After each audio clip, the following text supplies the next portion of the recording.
नमस्कार सभी को। आप सभी लोगों का फिर से स्वागत है और एक नए वीडियो में।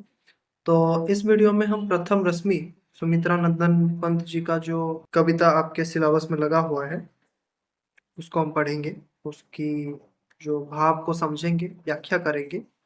तो देखते हैं। प्रथम रश्मि का आना रंगीणी, तूने कैसे पहचाना, कहाँ कहाँ है बाल विहंगिनी, पाया तूने वो गाना।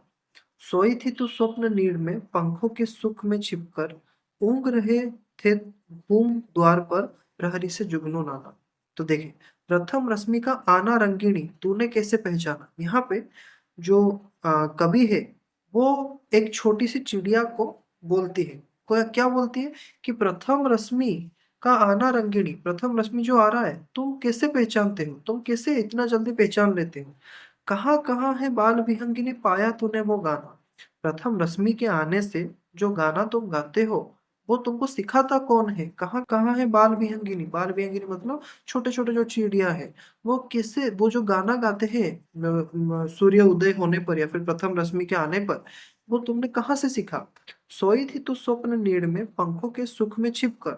तुम तो रात के समय में या फिर सुबह होने से जस्ट पहले तुम तो स्वप्न नीड में मतलब अपने छोटे से नीड में तुम सुख में, पंखों के सुख में मतलब अपने ही पंखों में छुप कर तुम सुख से सोई हुई थी।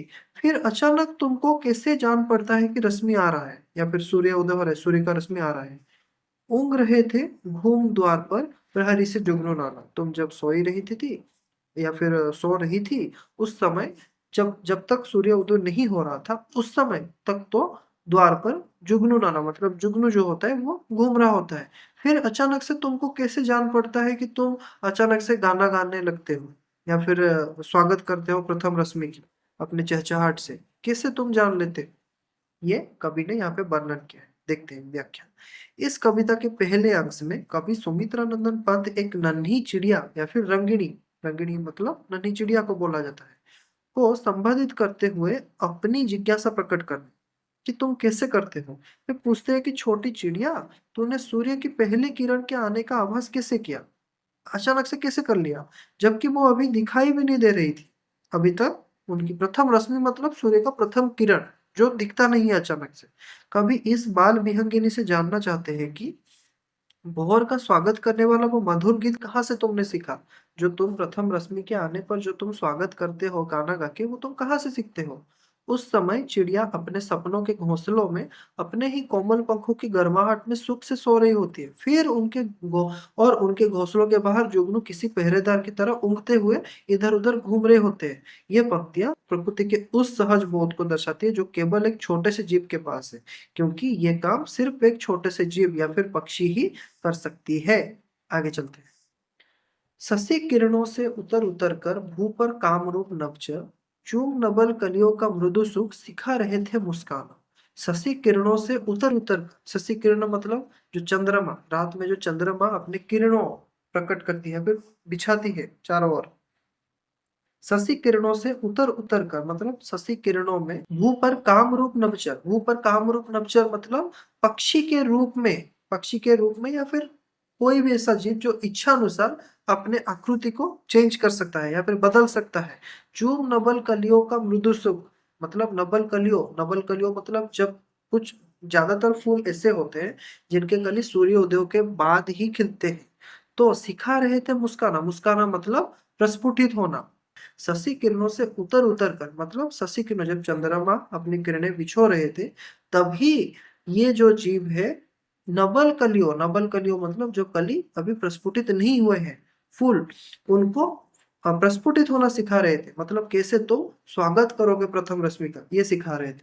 देखते हैं द्वितीय भाग की व्याख्या। कविता के इस भाग में कवि ने रात के अंतिम समय, जब जब एक जादुई चित्रण किया है। जादुई चित्रण मतलब रात के अंतिम भाग में, रात के अंतिम भाग और सुबह के पहले भाग, पहले भाग का इसके नीचे वाला सेक्शन का वर्णन है।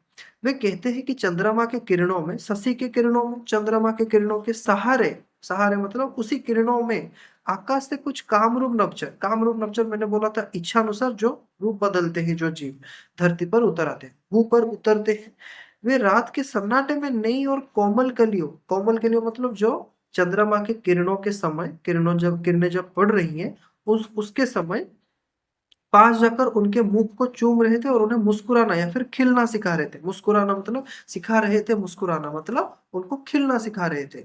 यह दृश्य क्या बताता है? प्रकृति की उस सूक्ष्म प्रक्रिया को उजागर करता है जहां सुबह होने से पहले ही कलियों को खिलने के लिए तैयार किया जा रहा था, ताकि वो प्रथम रश्मि को स्वागत कर सके। कभी यहाँ प्रकृति के मानवीय और प्रेममय रूप का वर्णन करती है। आगे चलते हैं।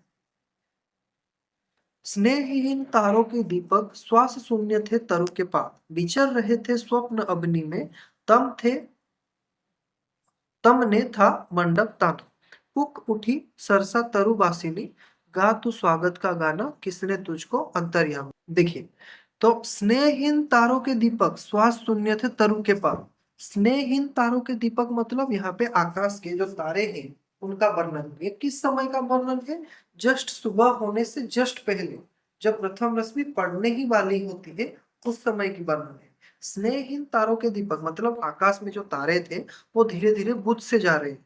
श्वास शून्य थे तरु के पास, उस समय वृक्ष श्वासक्रिया करते हैं रात में, लेकिन सुबह होते होते वो श्वास शून्य होने लगते हैं। श्वास शून्य मतलब वो निश्वास प्रश्वास नहीं ले रहे होते।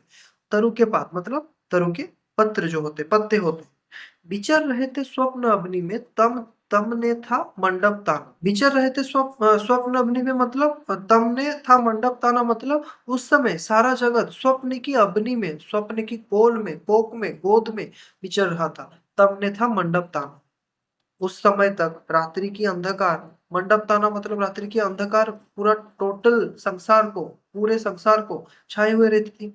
उठी सहसा तरुवासिनी, अचानक से पक्षी गा उठती है। गा तो स्वागत का गाना। अचानक से कुक उठी, कुक उठी मतलब अचानक से कू कू करती पंछी गा उठती है। गा तो स्वागत का गाना। किसका स्वागत का गाना? प्रथम रश्मि के स्वागत का गाना। किसने तुझको अंतर्यामी, इसी कारण यहाँ पे पक्षी को अंतर्यामिनी कवि कहते हैं कि तो अंतर्यामिनी मतलब क्या? मन की भाव को जान लेना, या फिर बिना कहे मन की भाव को जान लेना। कुक उठी सहसा तरुवासिनी मतलब अचानक से ही गा उठती है। तरुवासिनी मतलब पंछी। गा तू स्वागत का गाना, अचानक से ही तू प्रथम रश्मि की स्वागत का गाना अचानक से गा उठती है। कैसे? इतना अंतर्यामिनी तुम कैसे हो सकती हो? देखिए, यहाँ पे व्याख्या नीचे लिखा गया है। तृतीय भाग की व्याख्या अंतिम अंश में भोर से ठीक पहले, मैंने बोला था सुबह से जस्ट पहले का वर्णन है। निस्तब्धता मतलब पूरा शांत रहता है। अगर आप उठ के सुबह देखेंगे पूरा शांत रहता है, वातावरण पूरा शांत रहता है। कवि कहते हैं कि आकाश के तारों रूपी दीप अब बुझने लगे थे। आकाश में जो तारे थे वो बुझने लगे थे धीरे धीरे। स्नेहहीन उसको इसीलिए बोला गया था। पेड़ों के पत्ते इतने स्थिर थे मानो सांस भी ना ले रहे हो। पूरी पृथ्वी पर अंधकार ने अपना तंबू मंडप मान लिया था और सपनों का संसार वहां पे उस समय विचरण कर रहा था। अचानक पेड़ों पर रहने वाली वो चिड़िया कूक उठी मतलब कू कू गाने लगी। उसने प्रकाश के स्वागत का गाना शुरू कर दिया अचानक से। कैसे? कभी उसे अंतर्यामिनी इसीलिए कहते हैं कि क्योंकि उसके बिना किसी बाहरी संकेत के अंतर मन से ही ये पता चल गया कि सूर्य आने वाले हैं। ये इसीलिए उनको अंतर्यामिनी कहते हैं। ये आपके लिए क्वेश्चन आ सकता है। वे आश्चर्यचकित है कि आखिर उसे इस आने वाली रोशनी का संदेश किसने दिया है, तो इसीलिए उसे अंतर्यामिनी कवि कहते हैं। तो ये था आपका जो प्रथम रश्मि काव्य। उम्मीद करता हूँ आप सभी लोगों को अच्छा लगा होगा, समझ भी आया होगा। अगर किसी को समझ में नहीं आ रहा है तो मुझे कमेंट सेक्शन में जरूर बताएं, मैं जरूर आंसर दूंगा।